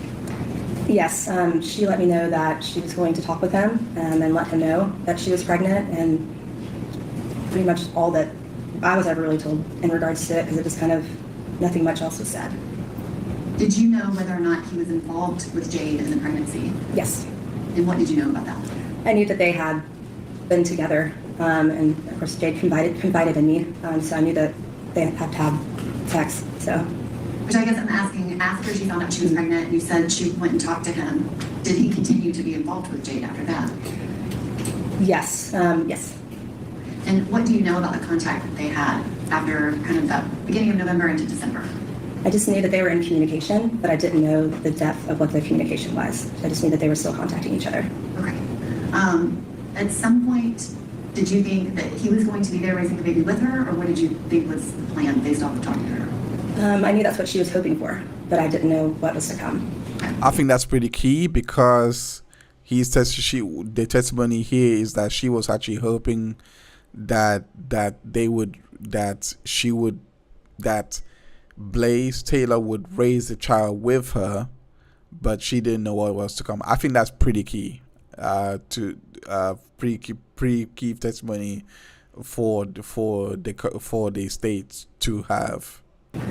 And then, do you recall anything happening kind of at the beginning of the year? January, February? Did everything seem to stay the same to you? Yes. And specifically, drawing your attention to that February 25th, 2023, do you remember that day? I do.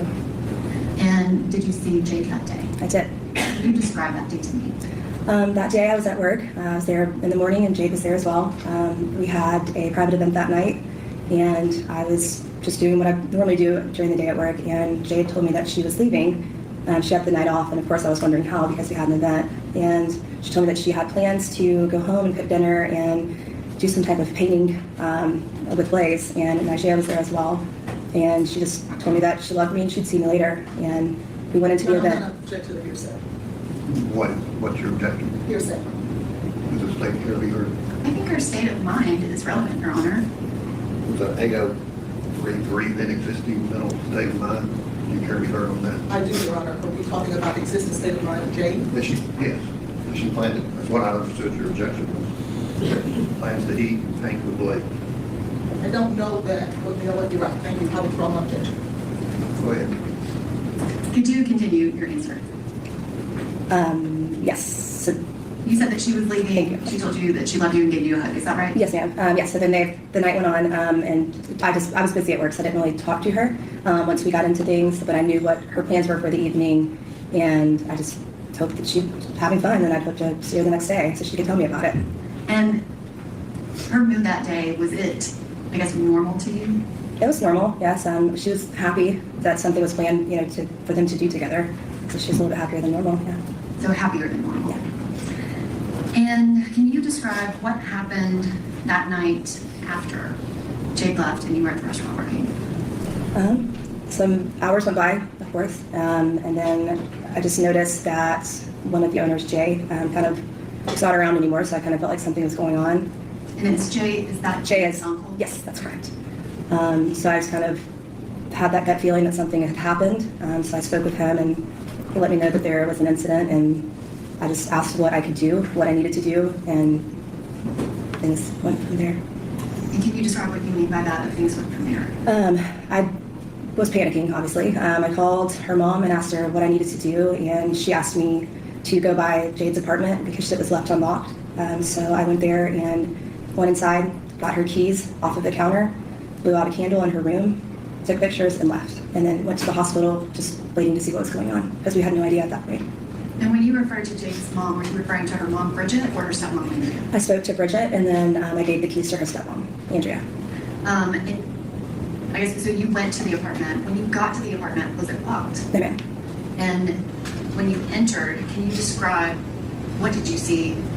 Did it look normal to you, or what did you think when you got there? Things looked as they would if you were painting and cooking. There was paintings on the table. There was still food sitting out, but something just seemed off to me. It just didn't smell like food was freshly cooked. So it just kind of put, my brain was telling me, just get the keys. You need to leave. It just, I don't know, it just didn't make me feel right being in there. What did it smell like if it didn't smell like food? It just smelled like it's clean. Then normally if someone cooks, you smell the food for at least a couple of days. At least I do when I cook. But yeah, it just didn't smell. It's like it was cleaner than it should have been with food just recently being prepared. So what she's testifying to is what happened on the 26th. I believe this is the 26th, the next day after she had gone to the hospital, after Jade Benning was taken to hospital. So that's what she's basically been testifying to. And you said that you blew out the candle. Yes, ma'am. Where was that candle? It was on her nightstand, right next to her comforter. And did you touch anything other than her keys? I did not. And you said that you took pictures, is that correct? Yes. going to ask if there's something in the photographs. No objection.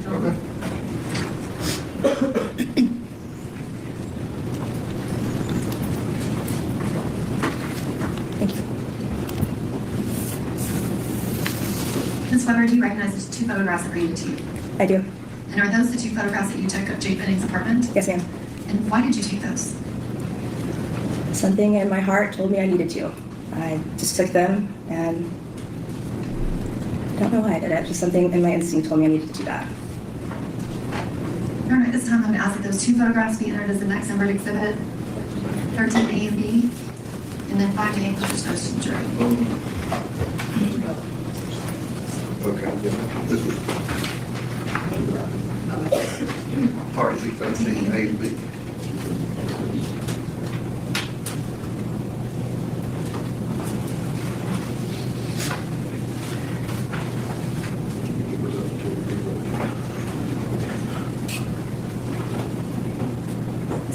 Ms. Weber, do you recognize that photograph? Yes. And is that photograph one of the photographs that you took in Yes. Jade Benning's apartment? Yes. And kind of this view, would you be standing with your back to the stove, kind of looking towards the front door? That There's a monitor right in front of you. I don't know if you can see better on that.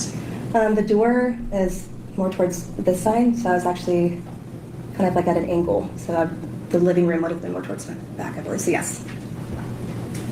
And the next one, which is 13B, can you describe what's shown here? That is the other side of her island, the other painting that was there. And you said you took both of these photographs. Does this image actually have the date and time that you took the photographs? It does.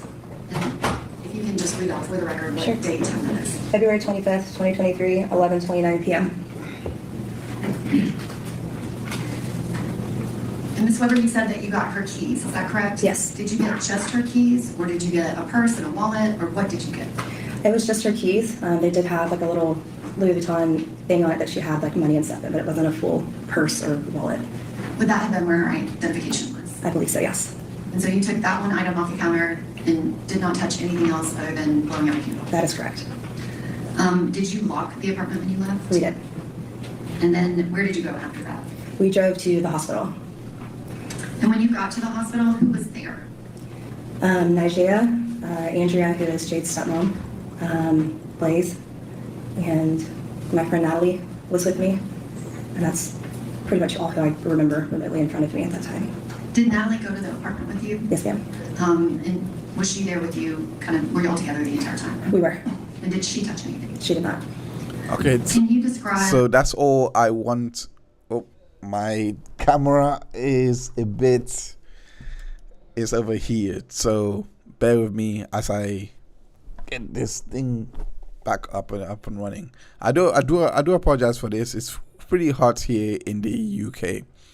Okay, so we're back on. Okay, so that was all the testimony that she gave in regards to that. That's all the testimony that I basically wanted from her. She provided quite a bit of background about what happened that day, how she found out about Jade Benning's Jade Benning's hospitalization, etc. Now let's move on to the next MVP, because the next one here goes by the name of Stephanie Franklin, and she gave testimony in regards to growing up with Jade, raising Jade up basically, because she knew Jade when she was basically 5 or 6, and that was the bulk of the and that was her connection to Jade. So the part that I want to play is where she testified about the last time that she saw Jade alive. Let's take a listen to that testimony. I think it was when we had dinner back in Little Rock. And when Ms. Benning would come back to Little Rock, would you normally see her? Most of the time, yes. If my schedule allowed me to be there, I'd be there. And so, looking back on it, you recall that family dinner. it's hard to go back to those memories, but yes.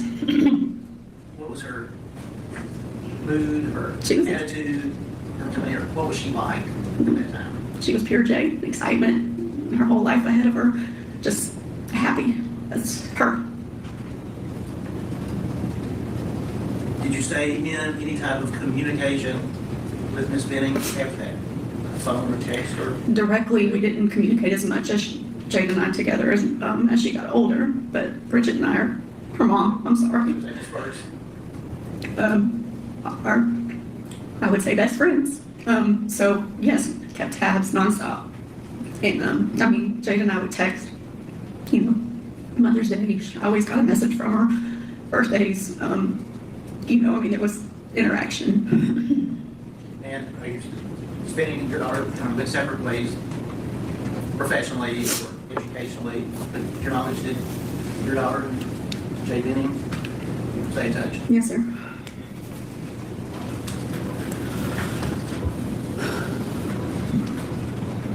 Did you ever have the opportunity to come to Nashville and visit Miss Benning while she was alive here? No, sir.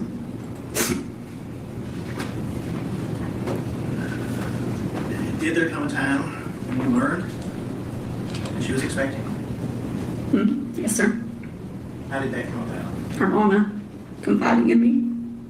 Just go back to you and her mother being such close friends. Mm-hmm. You recall approximately when that was?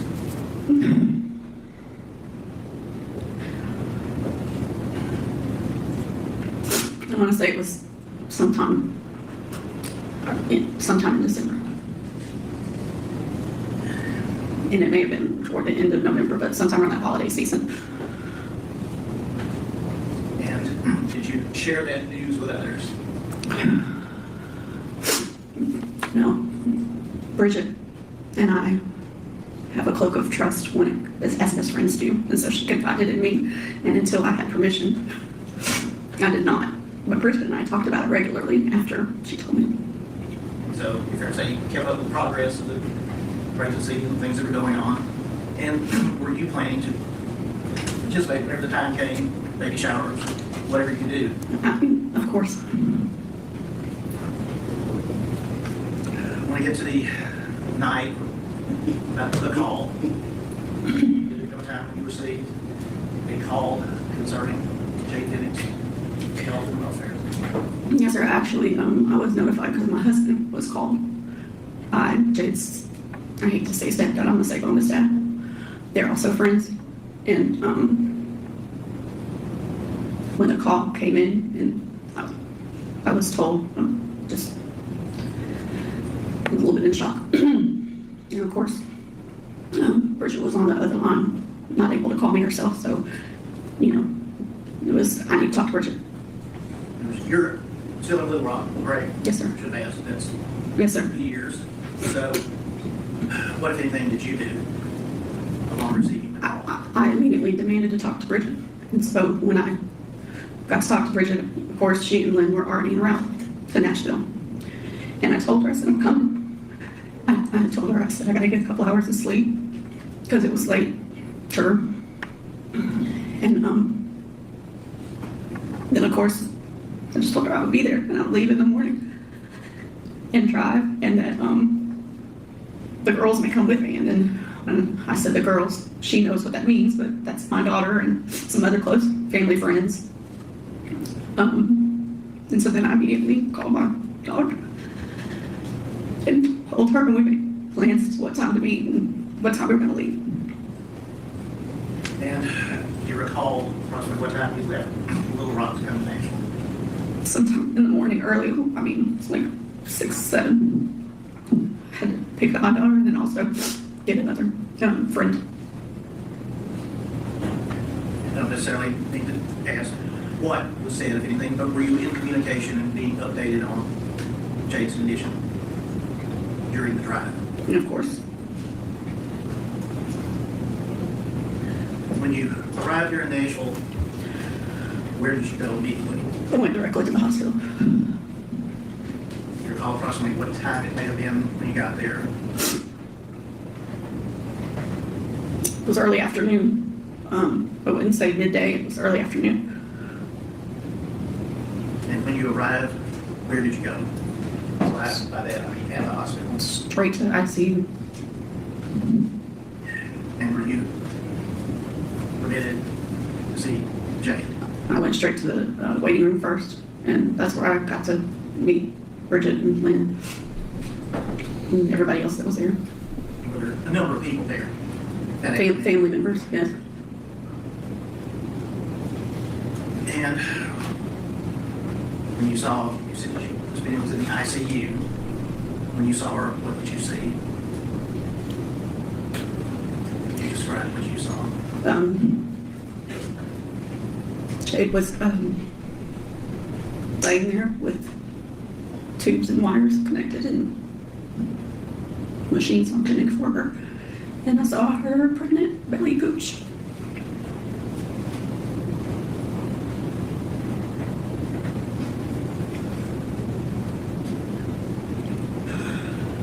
How long did you stay in Nashville? I got here on Sunday. 4 days. And during that time, were you frequently at the hospital? If I wasn't sleeping or driving to and from. At any time before you arrived at the hospital, had you heard the name Blaise Taylor? Yes, yes. And from Bridget.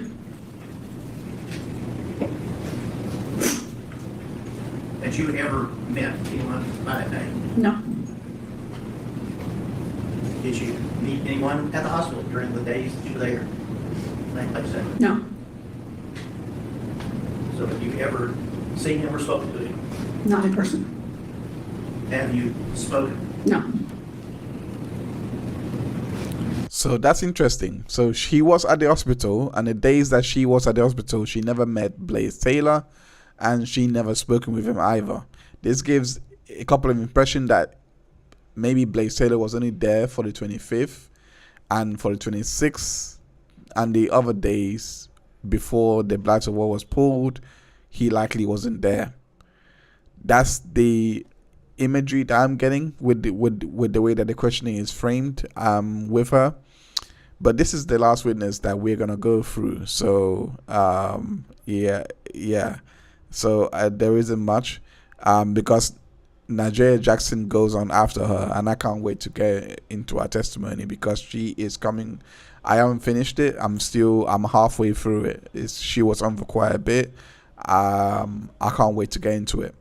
But that little bit of detail is quite important bit of detail to have to basically have, because yeah, like I said, it just shows that it's most likely that Blaise Taylor wasn't there for the entirety, like day and night, worrying for Jay Benning, that he was probably just there for the 25th and probably felt that he couldn't hack anymore and left on the 26th.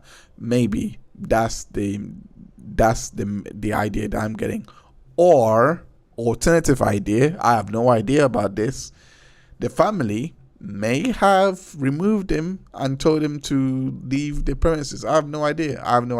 There is no testimony that was given to reflect that. So it's pure speculation on my part, but that's probably what basically happened. So let's listen to the rest of her testimony. Focusing back at the hospital,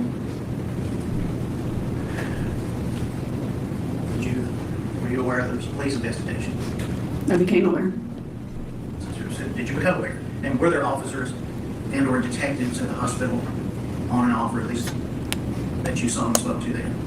I never met anyone directly that I recall, but I saw people, and they would pull Bridget and Lynn and Dennis and Andrea. Did there come a time when you went to the apartment? I did. Miss Benning's apartment? Yes, sir. Tell us how that came about. My best friend was falling apart, and she wasn't going to leave her child's side, which I understand. But it was driving her crazy to know the answers, to just see what in the world was happening, try to make sense of something. So Bridget and I discussed it. And the decision made, at least between the two of you at least, that you would go to the apartment. Yes, that'd be her eyes and ears. Did you get keys to the apartment? From Bridget. Had you ever been there before? No. I'm not asking you ever been to Nashville, but so, No. were you given directions or? I was given the address, GPS.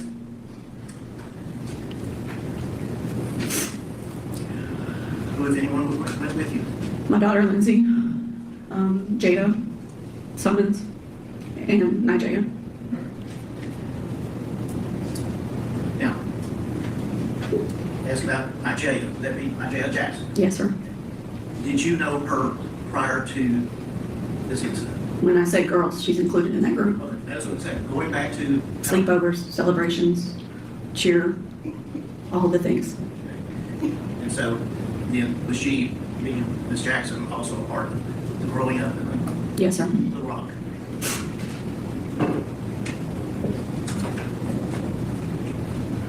Prior to going to the apartment, what, if anything, did you do to prepare for going there and entering? My son is a police officer in Little Rock, and Let me just know that. I mean, did you get some suggestions from him? yeah, of course, And I did called. you follow those suggestions? I called him and told him what I was getting ready to do, and then I had to do it for Bridget. And so, And so I asked him. well, I know, so what did you do to prepare? I called my son and I told him what I was getting ready to do and asked him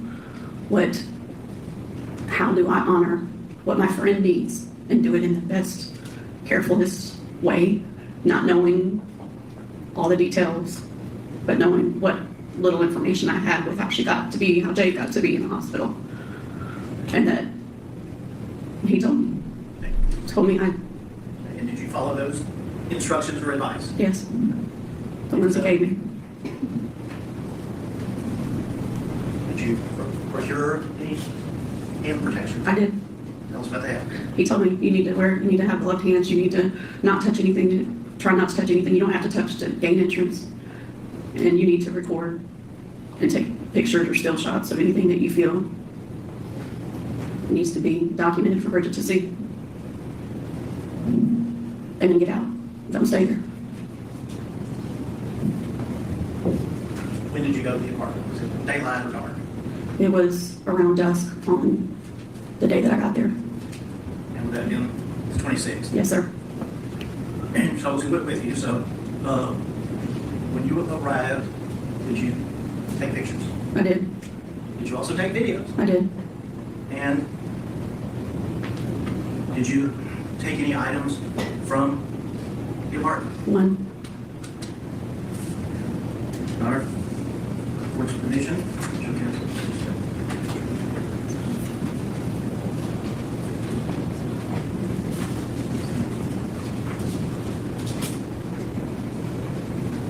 I think that's pretty key right there, that what she just testified to there in regards to taking pictures for the family, and trying to document as much as they could for her friend Bridget, who is Jade's mom, simply because of the fact that no one knows. It goes into how everyone was doing. Now, they could have asked. Now, at the same time, they could have asked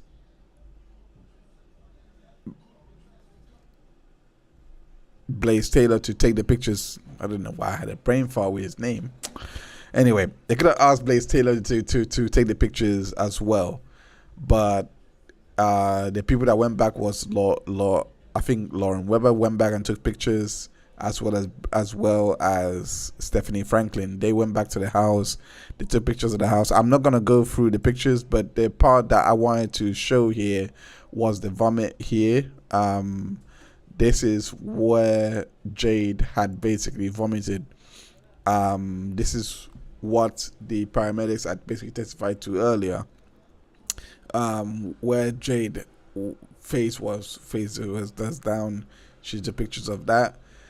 But you can tell that everyone was on high alert, because they thought that whoever had done this to Jay is likely gonna come back and repeat the crime. But there's so much to go of this trial, and I will always say this: I hate myself so much for listening to the opening statements of this case. All the cases that I do on this on source and order, you don't understand. I don't listen to the opening statements. I don't bother watching them. I just try to develop a theory as I go along, as if, like, try and create a narrative based on the evidence. That's what the show is built on, and I really hate myself for saying, you know what, let me hear what the lawyers have to say on this one. And it just it warped my mind. It's warped my mind. But I live and learn. I'm gonna try my best to not have it influence anything that's going on here. Hopefully it hasn't. But it is pretty important to note that everyone so far thinks that this was a poisoning. No one thought that this was an overdose or an accidental ingestion of drugs based on the questioning so far. Based on the questioning so far, that's because especially from Weber, when Weber testified, she testified that Jade was mainly drinking, that she didn't know Jade to have done cocaine, she didn't know Jade to have done marijuana, that was her, that was who she was basically. She wasn't really much of a drug user or a substance abuser. So it's going to be very interesting to see how this case unfolds, and we got to learn about how she what basically caused the substances, what basically caused the poisoning, in her system. Of course, I already know because of what the lawyers said, what the lawyers said on their opening statements, but I'm going to act like as if I just don't know it. I just don't know it. But anyway, I'll leave it there. Thank you so much, everyone, for tuning in. Before we go, make sure you head over to the Ketchup Call website and submit a case with us. If you want to, if you have a case that you want to see on Source and Order, go over to the website and submit a case. Hit the Contact Us page and submit a case there.